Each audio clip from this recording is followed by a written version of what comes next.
Videos जो motivational और inspirational भी हैं, जिनमें मैसेज भी है और कटाक्ष भी है। कोरोना से बचने के लिए लोग नए नए क्या क्या तरीके निकाल रहे हैं, अपनी बोरियत कैसे मिटा रहे हैं, और जो लोग लॉकडाउन का पालन नहीं कर रहे हैं पुलिस उन्हें कैसे पकड़ रही है। आइए देखते हैं इन वायरल वीडियोस में। अगर आपको ये वीडियो पसंद आए तो इसे ज्यादा से ज्यादा शेयर कीजिएगा।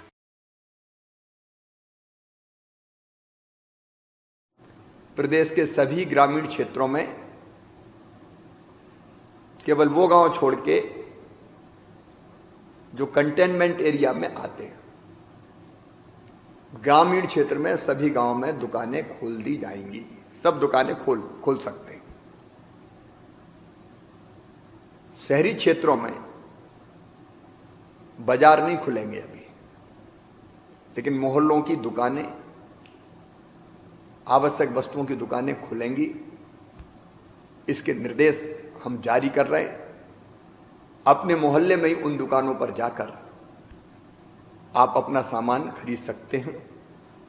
इसलिए आवश्यक वस्तुएं जो रोजमर्रा के जीवन के लिए जरूरी है, उनकी दुकानें खोलने का हमने फैसला किया है। मोहल्लों में बाजार बड़े नहीं खुलेंगे अभी, लेकिन मॉल, सिनेमा घर, gym, hotel, restaurant, swimming pool, beauty parlour जैसी दुकानें नहीं खुलेंगी।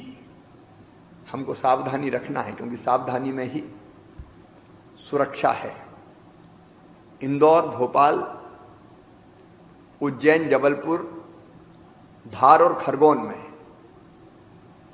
हम दुकानें खोलने का फैसला नहीं कर रहे हैं। मोहल्लों में भी, कंटेनमेंट एरिया में तो कहीं भी सवाल ही नहीं। कंटेनमेंट एरिया की तो दुकानें, हॉट स्पॉट की दुकानें बंद ही रहेंगी। लेकिन कंटेनमेंट एरिया के बाहर दुकान खोलने का निर्णय स्थानीय प्रशासन जिला क्राइसिस मैनेजमेंट ग्रुप के साथ बैठक करके करेगा। परिस्थितियों के अनुसार उनको फैसला करना है। मैं फिर दोहराता हूं, हॉट स्पॉट में दुकानें नहीं खुलेंगी, कंटेनमेंट एरिया में नहीं खुलेंगी। इंदौर, भोपाल, उज्जैन, धार, जबलपुर, खरगोन, उन नगरों में भी दुकानें नहीं खुलेंगी। कंटेनमेंट एरिया के बाहर जिला प्रशासन और क्राइसिस मैनेजमेंट ग्रुप बहुत सोच समझकर फैसला करेगा। ये व्यवस्थाएं हमने बनाई है और उसके निर्देश हमने जारी किए।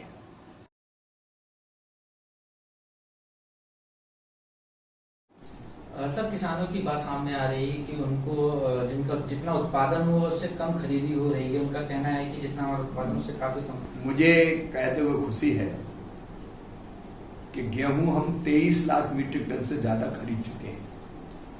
15 अप्रैल से हमने खरीदी प्रारंभ की थी। रिकॉर्ड खरीदी चल रही है, और ये खरीदी तब जब व्यवस्थाएं थी नहीं। खरीदी की व्यवस्था मैंने आके बनाई। कई किसान तो ये सोचते थे कि सरकार में तो खरीदी होगी ही नहीं, जो पुरानी सरकार थी। लेकिन हमने धारणा को बदल दिया। खरीदी लगातार गेहूं की जारी है और किसानों को कहीं कोई परेशानी नहीं है। चना, मसूर और सरसों की तीनों की खरीदी धीरे धीरे, क्योंकि लॉकडाउन के कारण, कोरोना संकट के कारण बारदाने बनाने वाले जितने भी कारखाने थे पश्चिम बंगाल के या बांग्लादेश से आता था, वो बंद थे। इसलिए जूट का बारदाना हमारे पास नहीं आ पाया। फिर भी हमने आनन फानन में व्यवस्थाएं की और हमको केंद्र का सहयोग भी मिला व्यवस्था करने में। और हम धीरे धीरे अब इन तीनों की खरीदी भी शुरू करेंगे। पिछली सरकार ने खरीदी की जो पर हेक्टर खरीदी की जो सीमा तय की थी, वो कम तय की थी। हमने उसको रिवाइज करने का फैसला किया है और पर हेक्टर जो उत्पादन है, उस उत्पादन को आधार मानकर हम खरीदी की सीमा तय करेंगे, ताकि किसान को कोई घाटा ना हो। ये सरकार किसानों की सरकार है। कोई शोषण नहीं होगा किसानों का। जो बेहतर से बेहतर किया जा सकता है वो किया जाएगा।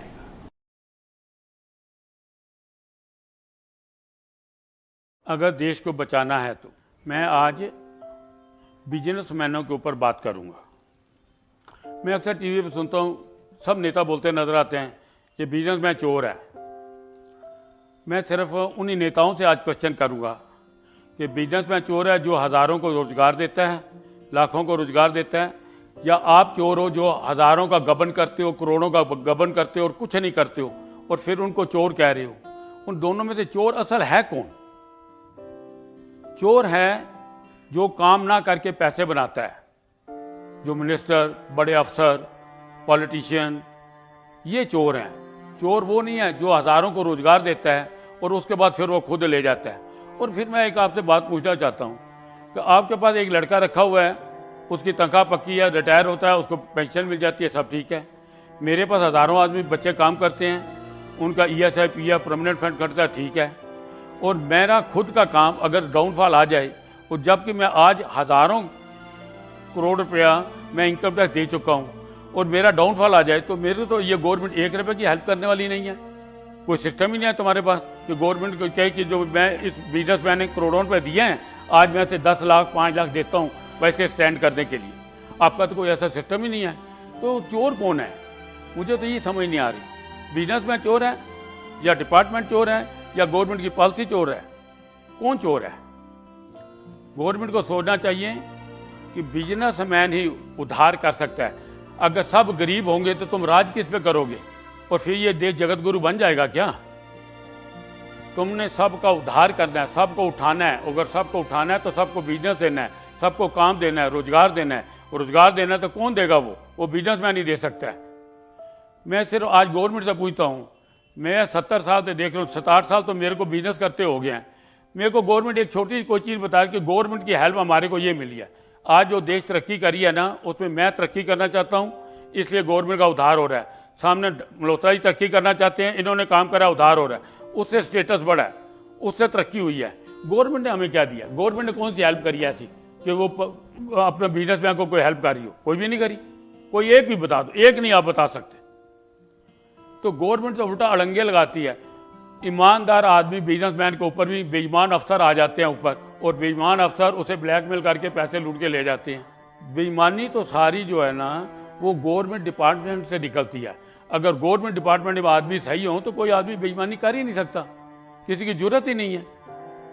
तो जो करप्शन देना है, जो गलत चीज देना है, वो गवर्नमेंट की तरफ से है।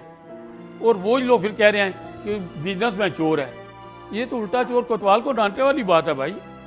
इसको ठीक करो और अपने व्यवहार को बदलो और बिजनेसमैन का वेलकम करो कि वो हज़ारों को रोजगार देता है, वो देश में प्रोटेक्शन करता है। अगर प्रोटेक्टिव ना हो तो आज देश तरक्की नहीं कर सकता। इसलिए ये कहना छोड़ो। मेरा कहना है कि आज इस चीज़ की सख्त ज़रूरत है कि बिजनेसमैन को भी सोशल सिक्योरिटी मिली जाए। जो उस बिजनेसमैन ने, अगर मैंने आपको डायरेक्ट इनडायरेक्ट अगर 1000 करोड़ दिया है टैक्स के रूप में, तो मैं जब काम ना कर सकूं तो उसके बदले में 2% ही सही, लेकिन मेरे को वापस दिया जाए, जिससे मेरे को लगे कि मेरे को ये देने में खुशी हुई कि मेरे को 2% मेरे बुढ़ापे में आए तो सही वापस तो आए। लेकिन ऐसा नहीं है और ऐसा होना चाहिए। इस होने से कॉन्फिडेंस बढ़ेगा और बिजनेसमैन का विश्वास बढ़ेगा और वो ज़्यादा टैक्स देने का प्रयत्न करेगा। हमें फिक्र है।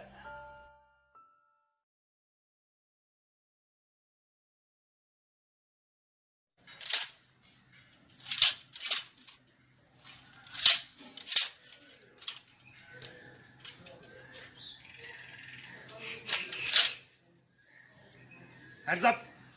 Hold it.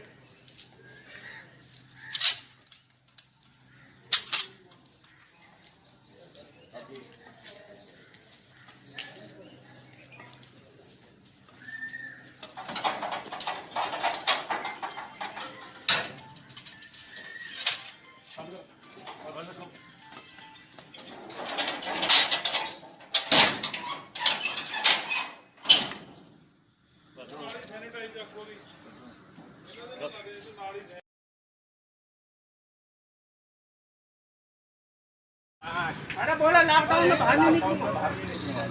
6, 7, 8, 9, 10।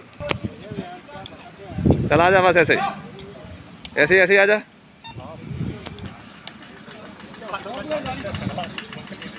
उसको भी बुला ले, तू भी आ जा, बैठ जा ऐसे ही।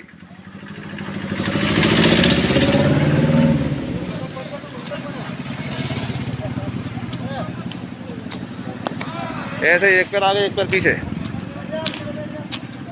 इधर आ, साफ समझ हो जाएगा ऐसे।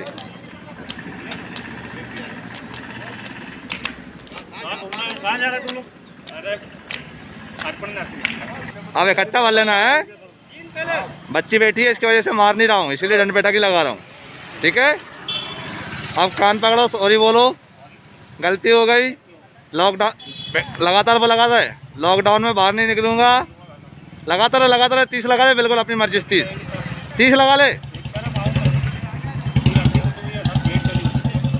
चल ठीक है, बैठ जाओ गाड़ी में।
कितने लोग हैं और ये?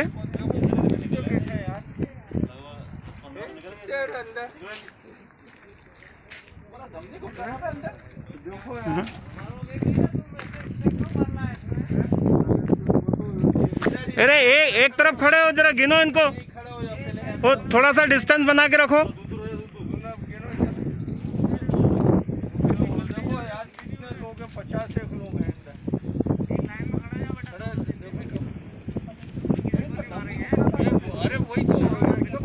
आज की वीडियो में बस इतना ही।